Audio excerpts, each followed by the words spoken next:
Bibi Beekman, hartelijk welkom bij de podcast. Heel erg fijn dat je er bent. En ook zo snel na het winnen van die archeologieprijs. Want dat is eigenlijk rechtstreeks de reden waarom ik jou gevraagd heb voor de podcast.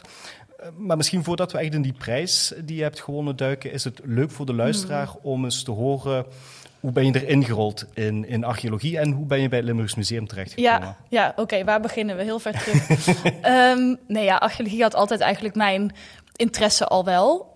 En ik weet nog dat ik na de middelbare school eigenlijk helemaal niet wist wat ik wou doen. Ik was ook veel te jong om een keuze te moeten maken, maar toen heb ik gewoon een soort van gekeken welke vakken vind ik leuk.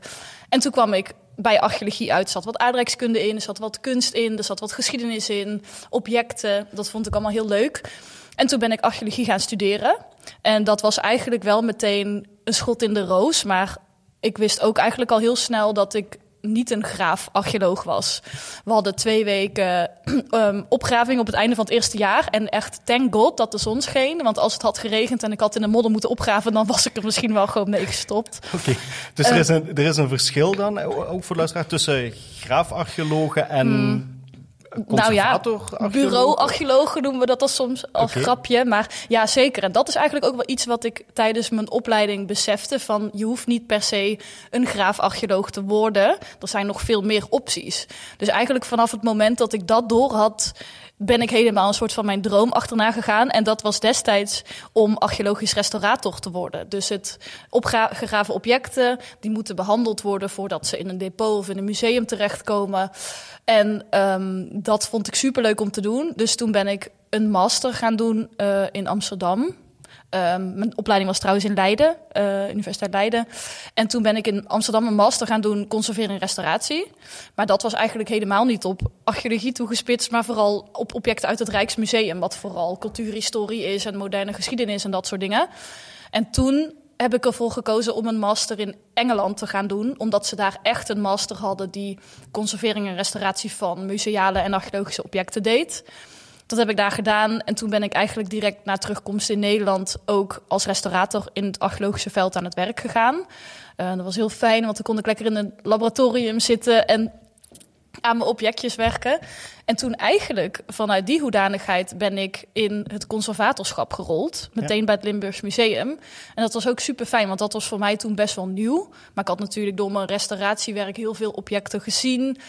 Veel objecten in mijn handen gehad. Dus het was een beetje een carrière switch toen. Uiteindelijk werk ik daar nu al 5 jaar. En helemaal naar mijn zin. Dus ik ga eventjes teruggaan, omdat voor mij is het... Kijk, de reden waarom dat ik geschiedenis ben gaan doen, is omdat ik het altijd een soort van magisch moment vond om een oud document vast te hebben in een archief en iets te ontdekken. Ja. Dus mijn idee van een archeoloog was altijd dat je geprikkeld werd door het feit dat je iets nieuws uit de grond haalt. Mm-hmm. Maar dat is niet jouw motivatie om archeologie te doen? Nee, in principe niet. Wat ik eigenlijk het interessant vind, is gewoon wel natuurlijk de objecten. Ik heb echt een fascinatie voor objecten. En als ik een object vast heb en ik besef me dan dat iemand dat, weet ik veel, 2000 jaar geleden ook heeft vastgehad of heeft gemaakt. Dat vind ik super bijzonder. Maar het is dan niet per se die ontdekking in het veld. En dat is misschien ook een beeld van archeologen wat een beetje genuanceerd moet worden. Het is echt niet dat archeologen heel de dag alleen maar topschatten vinden of zo. Tuurlijk, soms vind je gewoon stenen die niks zijn, maaskeien of aardewerk, wat je de hele dag vindt, maar wat dan wel weer wetenschappelijk gezien interessant is.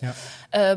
Maar je kunt ook nog zulke ontdekkingen doen in een restauratielaboratorium of zelfs in het museum, jaren en jaren nadat het is opgegraven. Want we hebben ook wel eens dat we een object nieuw onderzoek naar doen en dan nog daar opeens iets over ontdekken wat nog niemand ooit zo had gezien. Okay. Dus in die zin kan je eigenlijk met zo'n archeologische collectie blijven ontdekken. Ook al nadat het jaren uit de grond is.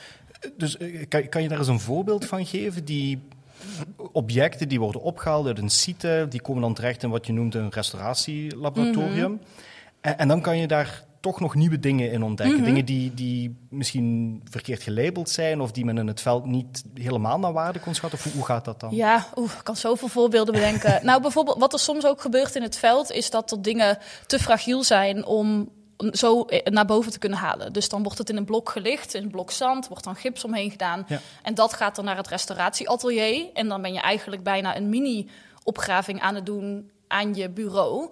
En zo heb ik wel eens dat was een Romeins grafveld in Bemmel. Dus niet Limburg, maar in het oosten van het land. En daar hadden ze allemaal grafinventarissen gevonden. En er zat ook een bronzen kommetje. Dat was zo flinterdun dat die schilfers eigenlijk... Daar kon je niet meer als kom vasthouden. Dus uiteindelijk hebben we hem ook helemaal afgegraven... en hem als blok zand geconserveerd. Want het was gewoon te dun en te gebroken om daar nog iets mee te kunnen. En dat is dus iets wat ze dan in het veld eigenlijk nog niet hadden gezien... wat dat dan precies was. Ja, oké. Ja, zo van mini-excavatie aan je bureau, dat is wel interessant. Ja. En ze noemen het ook eigenlijk een restauratielaboratorium. Dat is de formele... Ja, een atelier, een lab. Er zijn een beetje verschillende benamingen voor. Ligt er denk ik ook heel erg aan hoe je er naar kijkt. Ik denk vanuit Nederland kijken we er iets meer naar alsof het een ambacht is... of iets meer kunstzinnigs. Daarom noemen wij het vaak een atelier. Maar in Engeland heerst veel meer het beeld dat het echt een scheikundige wetenschappelijke beroep is. Dus daar heet het dan ook echt een laboratorium.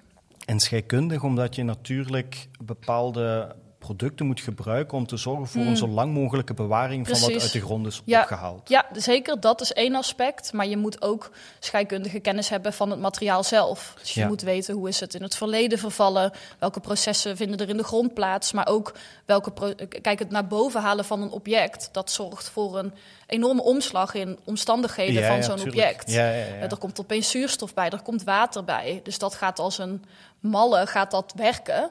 Dus die processen moet je snappen om in te kunnen schatten wat een object nodig heeft en wat je eraan toe gaat voegen. Dus op het moment dat je het uit de grond haalt, begint het meteen onderhevig te worden aan een volledig andere omgeving, waardoor dat de degradatie opeens begint te versnellen vaak. In het algemeen wel, Dus dan heb je ook een bepaalde tijdslijn waarop dat je bepaalde handelingen moet ondernemen om ervoor te zorgen dat het in zo goed mogelijke staat bewaard gebleven kan worden. Precies. Ja, idealiter doe je dat natuurlijk zo snel mogelijk, maar we hebben in Nederland een hoop wetgeving bijvoorbeeld die zegt dat binnen 2 jaar moet het rapport klaar zijn van een opgraving. Dus het moet binnen 2 jaar behandeld zijn en eigenlijk moet alles onderzocht zijn.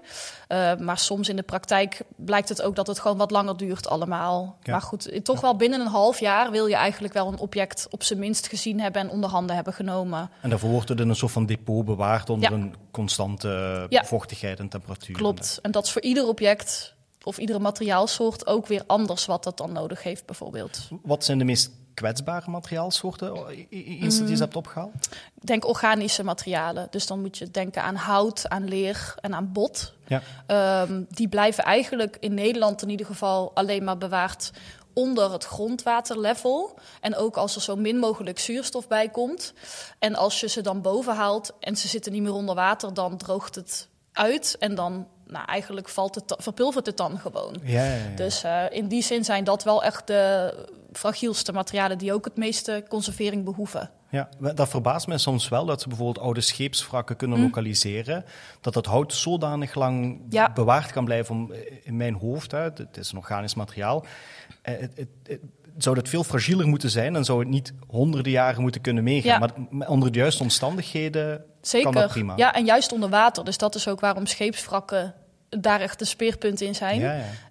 Zodra er geen zuurstof bij kan komen, dan blijft eigenlijk alles behouden. Oké. Ja. En bijvoorbeeld, je krijgt een houten voorwerp, dat kan om het even wat zijn. Dan moet je snel ingrijpen. Wat zijn dan een aantal chemische processen die je moet doorlopen om ervoor te zorgen dat wat je uit de grond hebt opgehaald ook gewoon bewaard kan blijven? Nou, heel kort gezegd, wat er bij hout gebeurt als het heel lang onder water is dat die houtcellen, die vullen zich op met water. Dat gebeurt over de jaren. Als je dat opeens boven haalt en dat water droogt op, dan klappen die cellen ineen en dan het verzandt eigenlijk. Het wordt letterlijk poeder. Dus wat je moet doen, is dat water vervangen met een ander materiaal wat ervoor zorgt dat die cel niet in kan klappen tijdens het uitdrogen. Ja. Dus wat we in Nederland doen, is dat we polyethylenglycol erin stoppen. Een soort van plastiek. Ja, een soort was. Het zit ook in je shampoo. Moet maar eens op je shampoofles kijken. Ja, PEG heet het.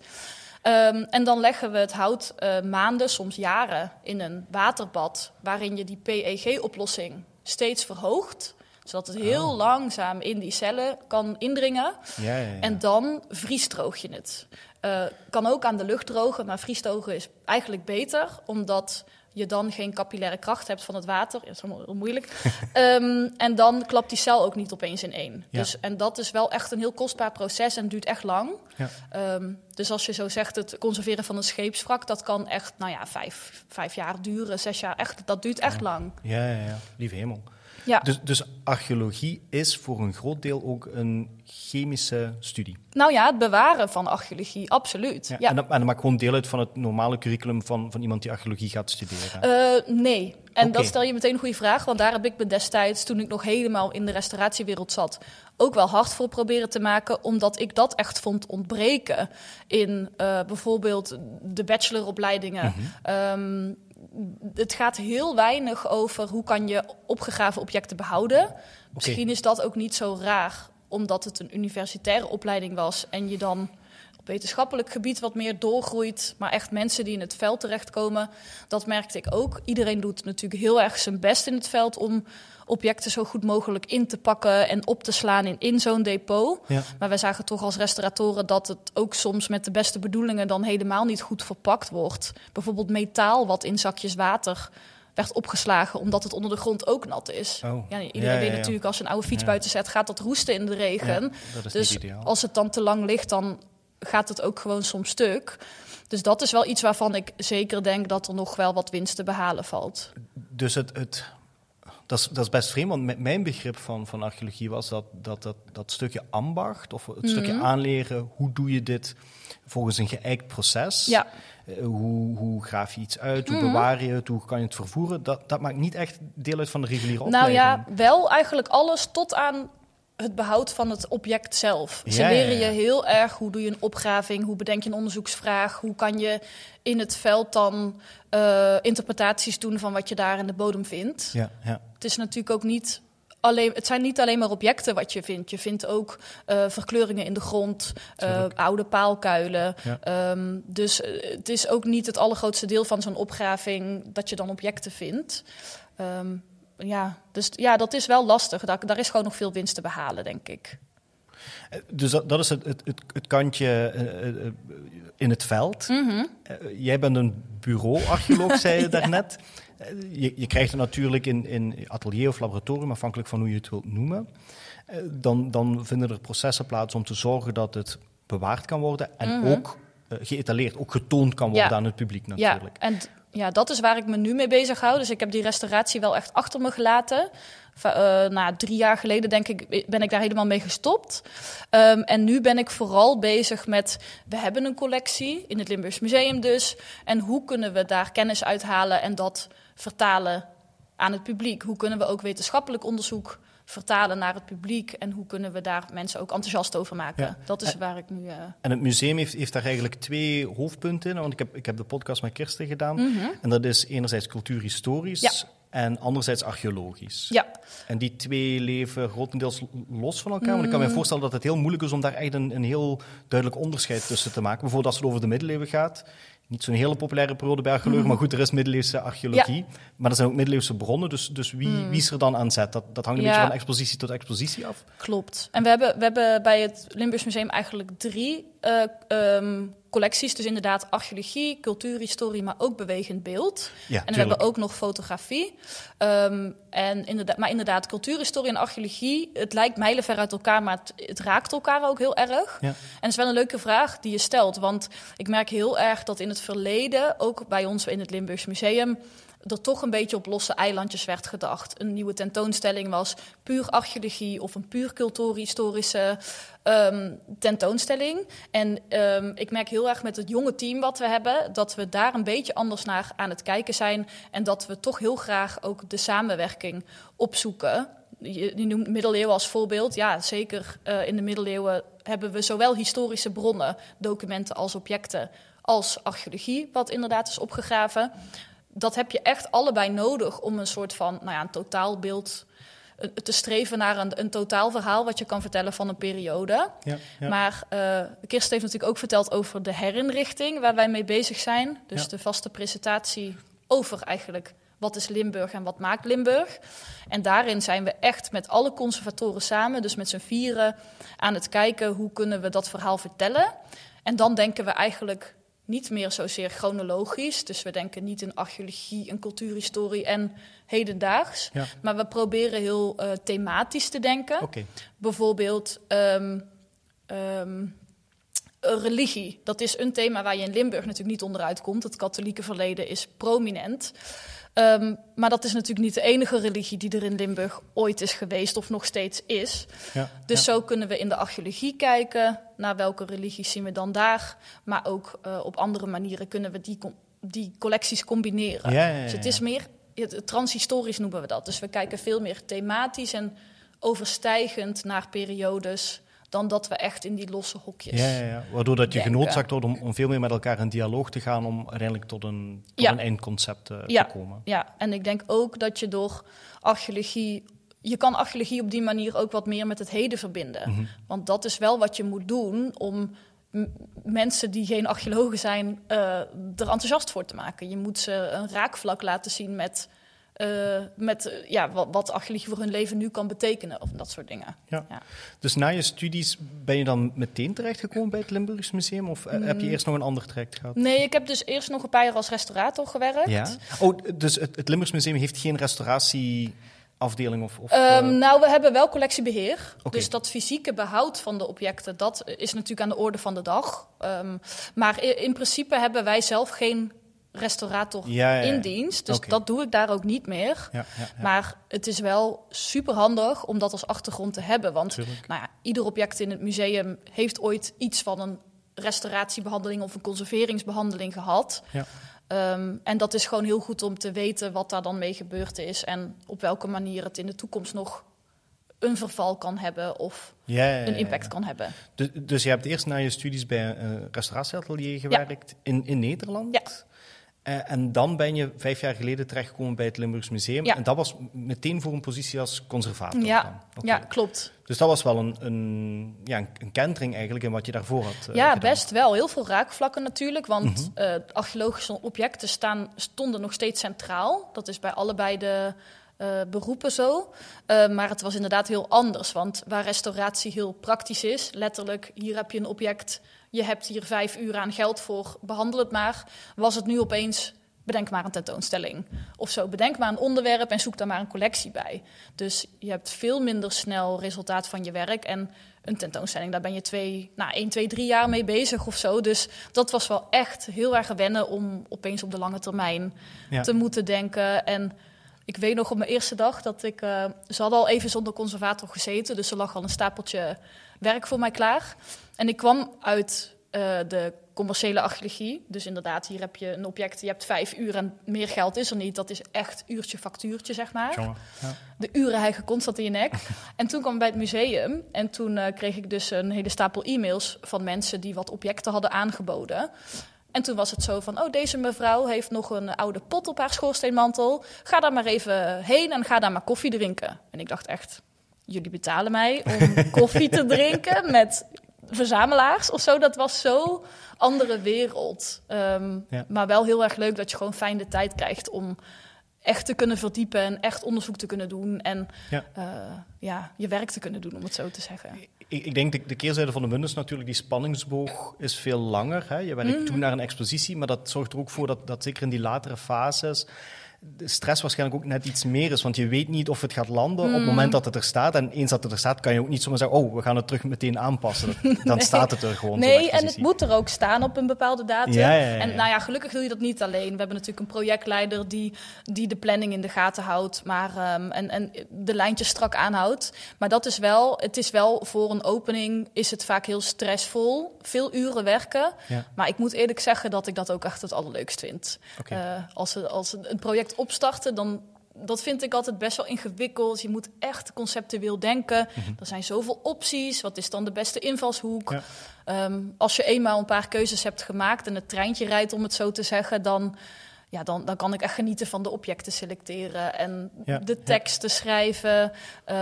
En met een vormgever samen zitten, dan zie je je hele plan letterlijk vorm krijgen. Dat is gewoon superleuk. Dus het allerbelangrijkste, of het moment waarop dat het klikt en dan begint het fijn te worden, is eigenlijk, wat is het verhaal dat je wilt vertellen? Ja. Wat is het narratief? Ja. In welke structuur wil je een bezoeker meenemen, waardoor dat ze op het einde van de rit, als ze er helemaal doorgaan zijn, iets blijft hangen. Ja. Dat is min of meer het idee. Ja, en je moet echt heel goed nadenken, wat is de beste invalshoek?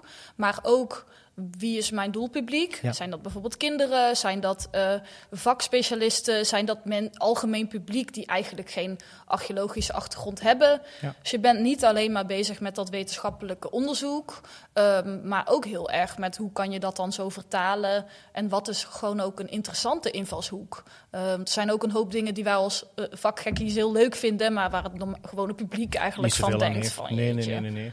En hoe probeer je dat dan visueel? Want je zegt samen met een vormgever. Dus ik neem aan dat iets is wat in de echte latere stadia van zo'n project plaatsvindt. Je kiest alles uit, er is een bepaald verhaal, je wil mensen meenemen. Wie is mijn target audience?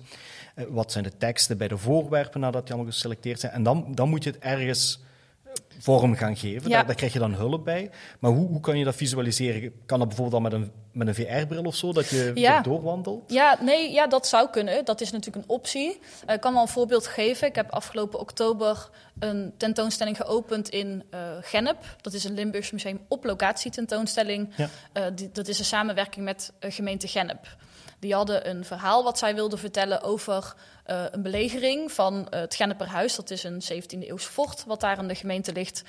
En eigenlijk was dat de enige opdracht die ik kreeg. Wij willen een soort van toeristische trekpleister gaan maken over het Genneperhuis. Dat is belegerd in 1641. Succes, dat was het eigenlijk. Ja, okay. En dan moet je dus gaan bedenken van oké, maar welk aspect van dit verhaal is dan zo interessant? En uiteindelijk had ik dus bedacht van ik wil het verhaal vertellen van de gewone bevolking eigenlijk die daar woonde. Hoe hebben die dan zo'n belegering beleefd? Ja. Een heel andere invalshoek dan op deze dag werd dit kanon afgeschoten en dit waren de historische personen die erbij betrokken waren. Ja. Ik wilde veel meer een menselijk verhaal vertellen. Nou, dan schrijf je een heel plan en je hebt helemaal in je hoofd, dit verhaal wil ik vertellen. En dan is het inderdaad met een vormgever ga je kijken van hoe gaan we dat dan vertellen en in welke vorm? Want een vormgever kan ook best wel goed mee in concepten denken. Mm-hmm. En uiteindelijk hebben we er in dat geval voor gekozen dat we het verhaal gingen overbrengen een beetje door een klassieke opstelling. Ieder karakter in dit verhaal kreeg zijn eigen hoekje, zijn eigen vitrine, zijn eigen afbeelding, zijn eigen tekst. Ja. En op het einde komt dat allemaal samen in een film. Dus dat is dan bijvoorbeeld iets wat je als conservator je kan wel verschillende opties bedenken, maar wat werkt dan het beste? Dat moet je gewoon met de vormgever kijken. En in die film komt echt alle info van die tentoonstelling ook samen. Alles komt bij elkaar. En dat is echt de banger, een soort van die tentoonstelling. En in dit geval vind ik zelf dat gewoon echt heel goed werkt. Ja. Wat grappig is, we hebben het er net al over gehad. Want ik zou dan denken, dit is eigenlijk iets voor een cultuurhistorisch conservator en minder voor iemand die archeologie doet. Ja. Maar het toont wel aan dat die kruisbestuiving gewoon heel organisch gebeurt in zekere zin. Klopt, en in dit geval heb ik... het is een beetje inderdaad een gek... Ik weet nog dat toen ik die opdracht kreeg, dat ik ook dacht van maar dit vind ik een heel historisch verhaal. Hoezo krijg ik deze opdracht? Maar de reden daarvoor was eigenlijk omdat het Genneperhuis zelf, dat is een archeologisch monument. Oh. Daar is, dat is ook nog een ruïne die daar ligt. Wel onder wat gras en er zit wat begroeiing overheen. Maar er liggen zeker nog wel bijvoorbeeld stenen aan het oppervlak. Je kan daar gewoon wandelen en je ziet het gewoon liggen. Dus in die zin was het eigenlijk ook een hele logische keuze om dat bij mij neer te leggen. En er is ook heel veel opgegraven daar. Er zijn meerdere opgravingen geweest. Veel amateurzoekers die daar detectorvondsten hebben gevonden. Ook in de omgeving is er best wel wat archeologisch onderzoek geweest. Maar inderdaad, het historische aspect hiervan, daar kon ik soms ook... ik kan bijvoorbeeld helemaal geen oude handschriften lezen. Ja. Dat heb ik nooit geleerd, dat heb ik nooit gedaan. Ja. Dus daarom heb ik ook heel erg de samenwerking daarop gezocht met historici die in Gennep en omgeving al decennia bezig zijn met hun werk daar. Ja.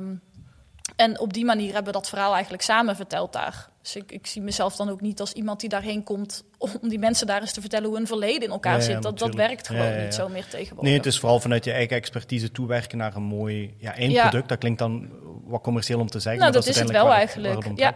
En de 17e eeuw is wel bijzonder complex als het gaat over paleografie. Handschriften voor de 17e eeuw is echt... Zelfs als ik weet wat er staat, dan kan ik het nog niet eens lezen. Ja. Nee, 16e en 17e eeuw zijn wel bij de echt wat complexere handschriften. Dus dat zou ik aan niemand aanraden om daar zomaar even in te vliegen. Ja. Dat is wel heel interessant. En een van de dingen waar ik ook aan denk als ik over archeologie denk, is landschap. Want ik weet dat ze tegenwoordig met scans en LIDAR-technologie in het Amazonewoud bijvoorbeeld heel veel archeologische vondsten hebben gedaan zonder dat ze daarvoor hoeven te graven of moeten ontbossen. Ja.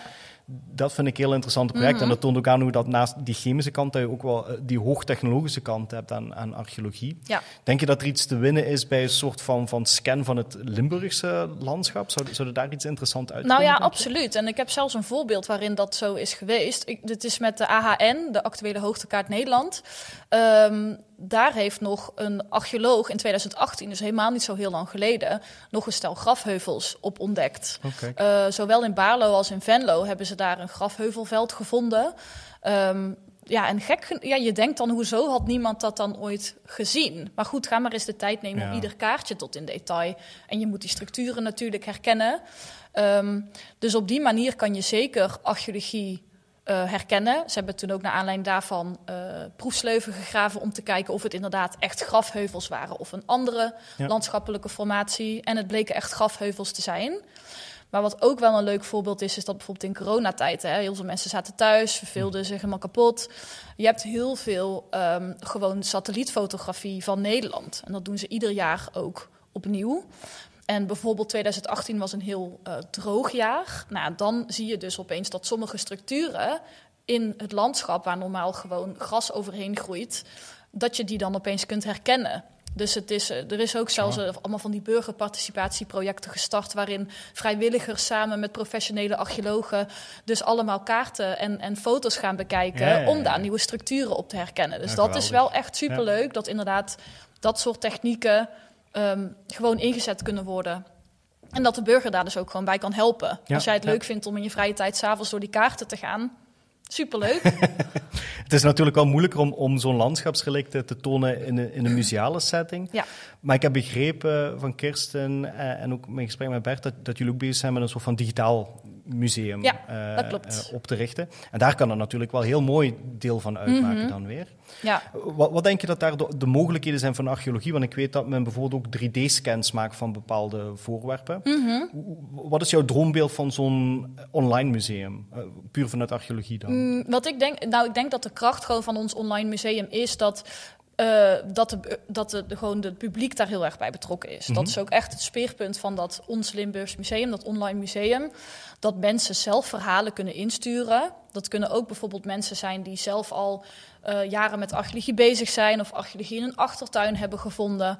Die kunnen een verhaal insturen. En het concept is dat wij dat dan koppelen aan onze eigen collectie. En dat we daarmee samen gewoon een verhaaltje kunnen vertellen eigenlijk. En ik denk wel dat een manier is om ook het algemene publiek enthousiast te maken voor archeologie en ook in te laten zien dat ook de archeologie in een achtertuin heel interessant kan zijn. Ja, absoluut. En dat is wel een manier waarop je het ook bij mensen thuis op de bank kunt brengen. Want archeologie kan gewoon soms best een beetje ver van je bedshow zijn, zeg maar. Dus, ja. En is er iets te halen in het soort van 3D-scannen van een aantal topstukken? Gebeurt dat al of zijn er plannen rond? Nee, dat gebeurt zeker. Het moet wel altijd een concreet doel hebben, vind ik. Je moet niet in het wilde weg allemaal dingen scannen. Ja. Maar wat we bijvoorbeeld hebben gedaan, we hebben jarenlang onderzoek gedaan naar de villa van Voerendaal. Dat is een Romeinse villa. Dat is eigenlijk een Romeins boerenbedrijf die 2000 jaar geleden in Zuid-Limburg in het landschap stonden. En in Voerendaal is een van de grootste Romeinse villa's van Nederland gevonden. En wat we daar hebben gedaan is ook een 3D-reconstructie laten maken van de villa zelf, maar we hebben ook de vondsten in 3D ingescand die daar zijn gevonden. En wat we nu op zaal hebben bij onze archeologiepresentatie is dat we een scherm hebben staan waarop mensen dus de verschillende ruimtes van die villa echt een soort van in 3D kunnen zien. En ook kunnen zien welke vondsten dan precies in welke kamer zijn gevonden. En ze kunnen er dan omheen kijken. Ja, op die manier kan je wel echt de mensen een beetje het gevoel geven dat ze een object ook wat meer kunnen aanraken en van alle kanten kunnen bekijken. Ja. En dan krijg je een idee van de context natuurlijk. En dat is ook wel heel belangrijk. Ja, maar ik ben wel wat dat betreft echt een archeologie-gekkie die ook wel echt gelooft in het materiaal zelf. En gewoon bijzondere wat een object zelf kan hebben. Ja, ik denk dat materialiteit, ik heb dat zelfs met archiefbronnen hoor. Als ik wil het gewoon vast hebben, het perkament of het boek of het oude papier. Je wilt gewoon bijna kunnen zien dat iemand dat 500 jaar geleden aan het schrijven is. Dat is zeker toch iets magisch. Zeker op perkament, als men daar met inkt op schrijft, dat is nog heel helder. Dat lijkt soms alsof het gisteren geschreven is, als het onder de juiste omstandigheden bewaakt wordt. En ik vind dat wel een heel unieke ervaring. Ja. En we hebben het gehad over verschillende technologieën. En we hebben het ook gehad over het feit dat je eigenlijk een soort van archeologie voor de 17e eeuw hebt gedaan, daarnet de Romeinse periode. Heb je daar ergens een favoriete periode dan toch in als archeoloog? Ja, mensen vragen mij dat vaak. Ik zie mezelf meer als generalist, laat ik dat vooropstellen. Ja. Ik weet van alles een beetje en van niks superveel. Ja. Dus daarin is het heel fijn om met experts samen te werken die wel echt periodespecialisten zijn. Maar in de 5 jaar dat ik nu bijvoorbeeld bij het Limburgs Museum werk, ben ik gewoon heel veel bezig geweest met het Romeinse verleden. Dat leeft echt in Limburg. Ja, heel veel mensen zijn daarmee bezig. En ik merk gewoon heel erg, hoe meer ik er dan mee bezig ben, hoe meer ik ervan weet, hoe meer ik herken. En dat vind ik gewoon echt heel leuk. Ja. Dus in die zin zou ik zeggen, de Romeinse tijd misschien. Ja.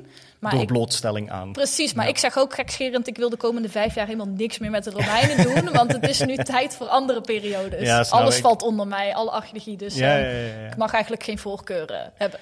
Nee, en dan is het heel goed om een generalist te zijn natuurlijk. Want anders ga je toch een beetje een bepaalde kant op geduwd worden. Heb je, laten we gewoon aannemen dat je eigenlijk geen favoriete periode hebt. heb je wel een favoriet voorwerp? Oeh, dat vind ik echt heel moeilijk. Uit het museum? Wel, in principe mag je kiezen. Liefst iets wat je zelf onder handen hebt gehad. Oh, nee, dat vind ik echt heel moeilijk. Daar kan ik bijna geen antwoord op geven. Ieder object, zelfs de meest duffe objecten die je in een museum kan bedenken, die hebben iets moois of iets bijzonders of een verhaal. Tuurlijk. En ik vind dat misschien nog wel het leukste, om eigenlijk objecten die helemaal niet per se gezien worden als een topstuk of zo, dat je daar dan wat tofs over kunt zeggen. Ik heb zelf altijd een fascinatie met middeleeuwse spijkers. Spijkers, oh ja. Ja. Ik vind ze echt prachtig. Ik vind ze prachtig gemaakt. En ook het feit dat heel die houten constructies daar vaak mee werden opgetrokken, vind ik altijd wel speciaal. En je kan ze vaak nog echt vinden als je ernaar gaat. Zeker, maar het grappige is dat spijkers in het archeologische, als je ze vindt, in een archeologische opgraving, is dat bijna het eerste wat, weggegooid niet, maar gedeselecteerd, wat zeg maar onderzocht en gefotografeerd, en die bewaren we eigenlijk ook nooit. Nee, ik snap het, omdat ze een heel duidelijke functie hebben en daarbuiten niet heel interessant zijn. Dat begrijp ik, maar ik vind het wel altijd heel interessante voorwerpen. Ja. Veel mensen zouden denken, oude muntjes of zo, oortjes en dergelijke die je kan vinden, zijn altijd heel interessant om te zien. Wat is het oudste archeologische voorwerp dat jullie hebben? Heb je dat voor de geest? Ja, dat zou een object uit Maastricht-Belvedere zijn. En dat is eigenlijk überhaupt de oudste menselijke resten niet, maar sporen van menselijke bewoning of menselijke aanwezigheid die we kennen uit Nederland. Oh ja. En dat is ongeveer 250.000 jaar oud. Dus dat zijn eigenlijk de Neandertalers nog, die toen, vooral in Zuid-Limburg, dus kwamen die sporadisch hier als het klimaat het toeliet. En dan vertrokken ze ook weer verder terug naar het zuiden. Ja, ja. En dat zijn tot op heden de oudste vondsten die we uit Nederland kennen. En dan gaat het over tekenen van bewoning. Waar moet ik dan aan denken? Een kampvuur? Er is zeker een kampvuur daar. Bewijs dat daar een kampvuur is geweest. Maar wat we voornamelijk uit die periode overhouden zijn vuurstenen, gereedschappen. Ja. Dat vind ik altijd, nu ben ik eventjes helemaal buiten context aan het gaan, maar dat vind ik altijd heel interessant. Een tijd geleden heb ik jou die vraag ook doorgestuurd aan een vriend van mij, die is landmeter, die had iets gevonden en hij dacht, is het nu een pijlpunt of een speerpunt of iets anders? Ja. Ik vind het altijd heel, heel fascinerend hoe jullie kunnen inschatten, met jullie bedoel ik archeologen, of iets door menshanden gemaakt is, of er toevallig uitziet als een handbijl of niet. Ja, klopt. Dat is ook heel lastig. Ja, okay. Ja, en er is ook echt een woord voor, een pseudo-artefact. Ja? Is een artefact wat lijkt op een artefact, maar waar niet per se bewijs voor gevonden kan worden dat dat door een mensenhand is gemaakt. Je kan natuurlijk nooit uitsluiten dat het dan niet door een menshand is gebruikt. Ja. Ongetwijfeld in de steentijd liepen er ook mensachtigen rond door het landschap die dachten, nou, handig ding, dit ga ik gebruiken. Maar er is wel degelijk een hele studie naar bijvoorbeeld retouche heet dat dan. De manier waarop dat ze dan de randjes van zo'n gereedschap bijwerkten. Daaraan kan je wel echt herkennen dat het door een mensenhand gemaakt moet zijn. Ja, ik heb daar ooit toen ik zelf nog mijn opleiding deed in Gent, hebben we daar ooit iets over gezien over experimentele archeologie, waar dat ze zelf gingen proberen een aantal dingen na te maken, om het dan te vergelijken met de feitelijke artefacten, om toch een idee te krijgen, enerzijds van hoe maakt men dit, en anderzijds ook wat zijn dan de tekenen dat het effectief gewoon gemaakt is in plaats van toevallig een bepaalde vorm heeft. Ja. Dat heb ik zelf helaas nog nooit gedaan. Dat lijkt me wel echt leuk. Okay. Maar inderdaad, er zijn hele studies naar experimentele archeologie, waarbij mensen dingen naproberen te maken. Om ook tot nieuwe inzichten te komen van hoe moeilijk was dat dan? Was dat dan iemand die super gespecialiseerd moest zijn in een beroep? Of kon iedereen dit? Juist door het na te doen leer je zoveel over het leven van mensen van toen. Ik heb nog één vraagje voordat we het over die prijs hebben. En dat is puur uit eigen interesse. Het staat mij vaag bij dat er een handel was in een soort van schelpjes die bepaalde kusten, ik denk in Europa ook nog verder gevonden werden, die gebruikt werden als een soort van munt. Oh ja, als betaalmiddel. Ja. Weet je daar iets van? Nou, ik weet wel dat dit etnografisch gezien, en etnografie is dan weer de studie naar eigenlijk een beetje inheemse stammen, om het zo te zeggen, dat zeker als betaalmiddel werd gebruikt. Bijvoorbeeld in de Cariben hebben we daar voorbeelden van. Ja. Maar ik zou, als je vraagt of dat we dat uit Limburg kennen, dat zou ik eigenlijk niet weten. Nee. Dus het is vooral veel ruilhandel en daarna verloop van tijd beginnen munten op te komen. Dat is meestal wat je ziet. Ja, precies. Ja, vanaf ongeveer de Romeinse tijd, eind IJzertijd, begin Romeinse tijd, rond het jaar 0 ongeveer zien we echt dat er een munteconomie begint te ontstaan. Ja. Omdat iedereen altijd op zoek is naar een muntschap natuurlijk. Met een ijzerzoekertjes.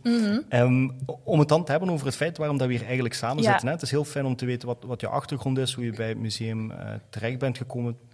Je werkt daar nu 5 jaar. Je hebt pas die prijs gewonnen, die vanuit de Rijksdienst voor Cultureel Erfgoed wordt uitgereikt. Ik probeer de naam van de feitelijke, want die had ook een specifieke naam. Hè? De Archeologie Talentprijs. Ja, is voilà, hier staat Archeologie Talentprijs. Hoe gaat dat? Iemand meldt jou aan, je meldt jezelf aan. Waarom krijg je zo'n prijs? Ik heb heel veel vragen en weinig antwoorden. Nou, dat kan ik je wel vertellen. Nou, ik wist eigenlijk niet dat deze prijs bestond. Okay. Maar ik zag het zelf op mijn LinkedIn voorbij komen. En toen dacht ik, oké, ik ga mijn manager vragen of we mezelf niet gewoon moeten aanmelden. Dus eigenlijk is het heel erg... Het was ook mijn eigen initiatief. Maar het is natuurlijk ook voor het museum gewoon heel tof. Ik bedoel, het Limburgs Museum is ook weer niet het bekendste museum van Nederland. Dus ik dacht, nou, als we daarmee het Limburgs Museum ook in de kijker zouden kunnen zetten... Ja, ik bedoel, niet geschoten is altijd mis. En wat meespeelde is dat een van de voorwaarden was dat je op het moment van nominatie jonger dan 32 moest zijn. Ja. Ik werd echt 3 dagen hierna 32. Okay. Dus net op de valreep. Ik dacht, als we dit nog ooit willen doen, dan is nu het moment.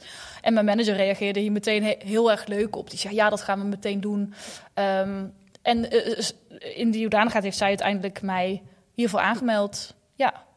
En wat zijn de voorwaarden? Buiten leeftijd? Nee, je moet betaald werk in de Nederlandse archeologie verrichten. Ja. En een van de voorwaarden was ook dat je een soort van verbindende rol moet hebben in het samenbrengen van meerdere partijen. En ook bijvoorbeeld vertaling naar het publiek. Ja. Volgens mij was dat het eigenlijk. Okay. Dus het is best wel breed ingezet, zodat denk ik zoveel mogelijk mensen uit het veld gewoon hier aan mee kunnen doen. Ja, maar natuurlijk voor iemand die als conservator archeologie werkt, net iets makkelijker dan voor een veldarcheoloog. Ja, dat is wel zeker zo. En ik denk daarin dat gewoon mijn baan of mijn job, dat heeft hier gewoon wel in meegespeeld. En dat, ik wil daar niet mee in twijfel trekken dat nee, maar dat is natuurlijk gewoon zo. Ik heb in die zin heb ik een hele publieke functie. En ik ben heel veel met vertaling naar het publiek bezig. Ja. En dat is ook wel het grappige, want mijn manager zei... oké, dan wil ik even met je zitten om een aantal... je krijgt dan zo'n vragenlijst die je moet invullen.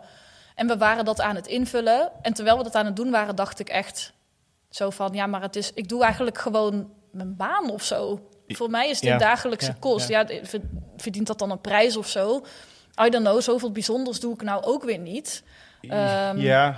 Zo voelde dat wel een beetje. Ik denk dat prijzen heel waardevol zijn... wel om verschillende redenen. Eén voorname reden is de cultuur, archeologie, geschiedenis. Je gaat dat niet doen omdat je er rijk van wordt. Nee. Er is heel veel weekendwerk en avondwerk dat er ook nog bij komt kijken. Het is dan misschien niet van uur tot uur. Je hebt dan wat vrijere indeling van je agenda, maar je steekt er best veel tijd in.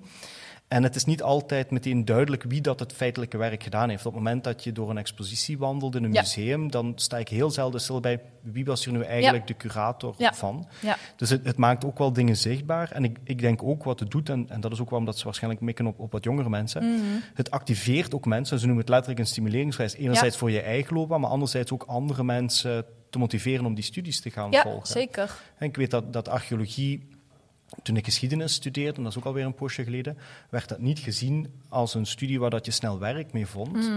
En dan zijn er een aantal veranderingen doorgevoerd, ook naar de constructie van nieuwe bouwwerken en zo, waar dat je nu altijd een archeologische studie moet laten uitvoeren, waardoor dat het beroep opeens veel populairder is geworden, of alleszins er is veel meer vraag naar. Klopt. En dat toont ook wel aan hoe snel dat het maatschappelijk kan veranderen, dat een bepaald diploma dan opeens ook in de ogen van mensen meer waard wordt. Want het algemeen gezien is, waarom ga je archeologie studeren, wil je werkloos zijn? Dat soort van vooroordelen. Nou ja, ik moet zeggen, toen ik ging studeren, dat was in 2010, toen zaten we echt midden in de financiële crisis, die natuurlijk ook heel erg zijn weerslag had op de mate van nieuwe bouwprojecten in Nederland. Dat was er bijna niet meer. Ja. En zonder dat mensen gaan bouwen, is er ook geen behoefte aan archeologisch onderzoek. Want dat is eigenlijk alleen nog wanneer we in Nederland archeologisch onderzoek laten uitvoeren. Dus ik weet wel nog dat er toen heerste dat beeld nog heel erg van in de archeologie vind je gewoon geen werk. Ja. En wat jij ook zegt, hè, van het is wettelijk verplicht om dat onderzoek te laten uitvoeren, dus we zoeken veel archeologen. Dat is zo, maar juist door die wetgeving is ook degene die het bouwproject laat uitvoeren, is degene die betaalt voor de archeologie. Maar ook degene die er het meeste last van heeft, want de archeologie is duur, het zorgt voor vertraging in je bouwproject. Dus eigenlijk kort gezegd willen heel veel bouwontwikkelaars kiezen voor de goedkoopste offerte die ze krijgen om er zo snel mogelijk vanaf te zijn. Ja, tuurlijk. Die marktwerking heeft er echt voor gezorgd dat de uurprijs en de uurtarief in de archeologie, die liggen extreem laag. Dat zorgt er weer voor dat archeologie het slechtst verdienende universitaire beroep is wat je in Nederland kan gaan doen. Het startsalaris ligt het laagst voor archeologen van alle universitaire beroepen. En ik weet nog dat ik toen college had en dat ze dit zeiden. En ik heb echt die avond mijn ouders gebeld van, wat ben ik in godsnaam aan het doen? Weet je wel? Het draait in het leven natuurlijk helemaal niet allemaal om geld. Maar je wilt wel nog ooit een keer een huis kunnen kopen of eten op de plank hebben. Dus dat heeft toen wel meegespeeld dat je gewoon een beetje gaat nadenken van wat wil je dan? En ik hoop ook dat die prijs er wel een beetje laat zien van ook als je niet in het veld gaat staan en als je echt passie voor je beroep hebt, dat er ook andere manieren zijn om gewoon op een waardevolle manier met archeologie bezig te kunnen zijn. Ja, absoluut. Ja, en ik kan me ook voorstellen dat je er veel leuke reacties over krijgt. En dat is ook voor jezelf wel belangrijk. Ik denk dat los van het loon dat je verdient, en ik hoop dat je gewoon voldoende verdient trouwens, is het belangrijk dat mensen zien wat je doet en dat ook appreciëren. Ik denk dat voor alle lagen geldt. En jij zegt zelf, ik ben verantwoordelijk voor eigenlijk het hele stukje archeologie. En hoe hoger dat je opklimt in een organisatie, hoe minder mensen dat er zijn die tegen je kunnen zeggen, hey, goed gedaan. Of die zich op een positie voelen om dat te zeggen. En dan is het wel belangrijk dat er met prijzen en andere vormen van erkentelijkheid, dat toch getoond wordt, denk ik. Ja. Ja, ik ben er heel blij mee. Ik wist helemaal niet af van de prijs. En het is echt dankzij die prijs. We hadden daarvoor al eens een keertje contact gehad, denk ik, voor die tv-reeks die we met L1 hebben gedaan. Ja. Maar los daarvan, ik zag je dan terug opnieuw opkomen als genomineerde voor de prijs. En dacht, oh, dit is leuk. Ja. Ja, voor Limburg is het leuk, voor het museum is het leuk en voor jezelf is het ook leuk. Komt hier nog verder een gevolg? Je hebt een kunstwerkje gekregen en een geldprijs van €3000, staat in het artikel. Ja, dat klopt. Nou ja, dat geld is natuurlijk bedoeld voor een ontwikkeltraject. Ja. En hoe ik het heel graag wil inzetten, is dat ik heel graag inspiratie zou willen opdoen. Ik merk altijd als ik op een congres ben geweest of een museumbezoek, ik kom altijd met een hoofd vol ideeën terug. Al mijn laatste ideeën voor tentoonstellingen komen voort uit zo'n bezoekje. Ja. En ik zou heel graag musea in het buitenland gaan bezoeken, waar ze toch soms net wat verder zijn dan in Nederland of op een heel andere manier archeologie presenteren of archeologie een soort van in de maatschappij kunnen plaatsen. En op die manier wordt het gewoon een inspiratiebezoekje. Ja, lijkt me heel mooi. Ja. Ja, top. Laten we daar ook gewoon eindigen met die toekomstvisie. Ik hoop dat je het aangenaam vond om te doen. Ja, heel leuk. Dankjewel dat ik mocht komen. En op naar de volgende expositie. Dat is misschien nog een goeie. Met welke expositie ben je momenteel bezig? Kan je er iets van zeggen? Dit zit nog net op het punt dat we nog niet 100% zeker weten of dit doorgaat. Maar het wordt een familietentoonstelling als het dus doorgaat. Wat ook gebaseerd is op een archeologisch kinderboek. Dus het wordt weer iets heel anders. Vind ik superleuk. En hopelijk gaan we daar dus heel veel kinderen mee inspireren. Ja, wel, ik hoop het ook. Hartelijk dank. Ja, dankjewel.